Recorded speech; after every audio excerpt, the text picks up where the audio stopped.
ഇന്നൊരു പിറന്നാളുണ്ട്. PJ ജോസഫിന്റെ പിറന്നാളാണിന്ന്. 83-ാം ജന്മദിനം ആഘോഷിച്ച് Kerala Congress Joseph chairman PJ Joseph വിഭാഗത്തിന് ലോക്സഭാ സീറ്റിലുണ്ടായ വിജയം പിറന്നാളിന്റെ മധുരം ഇരട്ടിയാക്കിയെന്നാണ് PJ ജോസഫ് പറയുന്നത്.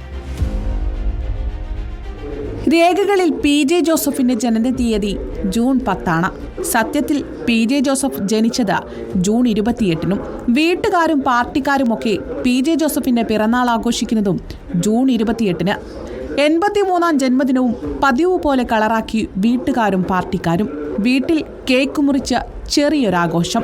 പാർട്ടി ആസ്ഥാനത്താകട്ടെ കുറച്ചുകൂടി വലിയൊരു കേക്ക് മുറിച്ച് ഇച്ചിരി വലിയൊരാഘോഷം. 83 ആയില്ലേ, വിശ്രമമൊക്കെ വേണ്ടേ എന്ന് ചോദിച്ചാൽ ക്ഷീണമൊക്കെ മാറാനുള്ള മരുന്ന് ലോക്സഭാ തെരഞ്ഞെടുപ്പിൽ ജനങ്ങൾ നൽകിയെന്ന് മറുപടി പറയും PJ ജോസഫ്. പാർട്ടിക്ക് സംസ്ഥാന പദവി കൂടി ലഭിക്കുമെന്നുള്ള സന്തോഷത്തിലാണ് കക്ഷി. റിപ്പോർട്ടർ, കോട്ടയം.